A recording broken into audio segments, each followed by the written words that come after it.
How unequal are we in the United States when it comes to wealth? Well, let's base our lot in life on a game of Monopoly so we can all visualize what this looks like. Everyone knows about Monopoly, the game that's angered more people where tossing of the board became something of a given every time you sit to play with your chums. In fact, this is my favorite board game because it does teach you a lot about business, negotiation, and life in general. But let's picture a game and superimpose that with wealth inequality in the US. This video is loosely based on a study of wealth inequality by Paul Piff of the University of California at Berkeley, where he rigged a game of Monopoly to visualize the psychological differences between the player with the advantage and the player with the disadvantage. We're going to do something like this in this video. So let's set up our game by introducing our 6 players. On the low end of the poll is your poor person, who can barely scrape by for their next month's rent. He starts the game with $500. In this group, they're better known as the working poor. Next, we have another burly fella, who can kinda get by on their rent and maybe afford a decent vacation once every 5 years. He starts the game with $900. These people are better known as the lower middle class. We upgrade a bit with this lady. She's college educated but has a lot of student debt. An okay job, but most of that money is spent on experiences. She starts the game with $1,200. She's part of the group called the middle class. Next is another college graduate, specifically a professional degree, and he got a good paying job with little student debt. This is probably a good place to start out in life. He starts the game with $1,500. These people are part of the upper middle class. Up above the other 4 is the high roller, Ivy League, probably a very successful career woman. These are those who work their asses off and have made something out of themselves. She starts the game with $10,000. These people are part of the upper class, the top 1% of Americans. And finally, we have the cream of the crop, the inherited wealth, the tech tycoon, the financial masters of the universe. This guy can buy just about anything. He starts the game with $100,000. These are the 1% of the 1% of all Americans, the 0.0001%. So now you have an idea where everyone is starting. We then have to figure out everyone's vehicle for going through the board. The working poor will get to only roll 1 dice per turn. Since their mode of transportation is limited, they have limited means to get anywhere. The lower middle class and the middle class will get to roll 2 dice per turn, like in the normal game. They can afford some luxuries, but it's not super great. The upper middle class person will get to roll 3 dice per turn with a range of 3 to 18 spaces per turn. They have more money and thus have better means of travel. The upper class will get to roll anywhere from 1 to 10 dice per turn. They get to choose how many dice they want to roll per turn.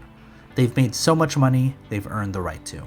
Now the very top of Americans will get to roll anywhere from 1 to 100 dice per turn. They have private jets, chauffeured cars, and probably some secret transportation device the public isn't aware of yet. Last final thing before we simulate this game of Monopoly. Every time a player passes go, they normally receive $200 from the bank. Well, not in this version of the game. The working poor receives only $50 every time they circle the board.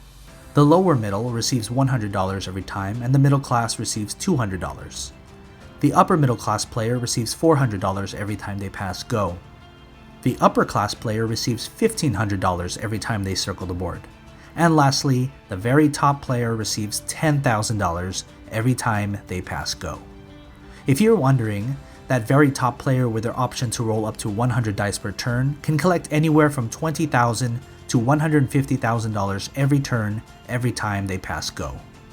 On the other end of that, it would take the working poor player a minimum of 7 turns just to collect $50 for passing go. So now it's time to simulate this totally realistic game of Monopoly. I had a friend of mine create a program that simulated 10,000 games of Monopoly with these specifications, and the results came out like this. In every single simulation, the very top player won every game. The working class player went bankrupt first in every game. The upper class player came in second place in every game. The upper middle class player came in third 8,644 times, and fourth place 1,356 times. The middle class player came in third 1,356 times, and in fourth 8,644 times. What's surprising is that the number of turns before the game ended. The shortest game was 13 turns, meaning every player had 13 rolls, with the top player winning in a massacre. The longest game was 20 turns, again with the top player winning. The highest net worth of each player based on these 10,000 simulations came out to this. The working poor had a high net worth of $510, meaning the working poor made almost no gain during these 10,000 simulations. This $10 can be attributed to one other player landing on a place they bought. Also interesting was that the working poor never went past roll number 8 before going bankrupt, and never once passed go to collect their $50. The lower middle class player had a high net worth of $1,100, a $200 gain from their starting position.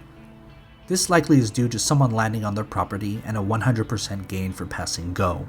In fact, this player only passed go once in 10,000 games. Also, they never went past roll number 9 before going bankrupt. The middle class player had a high net worth of $1,700, a $500 gain, likely from passing go once, which they could only manage in 10,000 games. They never went past roll number 13 before going bankrupt. The upper middle class player had a high net worth of $2,050, a $550 gain, a little better than the middle class player, but not as much. They managed to pass go once and never went past roll number 14 before going bankrupt. The upper class player fared better than the rest so far with a high net worth of $14,500, a $4,500 gain. They managed to pass go twice and collect some rent. However, they never went past roll number 20 before placing second in every game. The very top player, no surprise here, came out well ahead of everyone else. His high net worth was $1.9 million, most coming from passing go so many times and just eventually buying up all the real estate in the game. So in conclusion, what did we learn here? We learned that life isn't fair, and putting that to the test when it came to simulating 10,000 games of Monopoly to prove how unequal life actually is quite humbling. If you enjoyed this video, please consider dropping a like and subscribing to my channel. As always, take care of your money.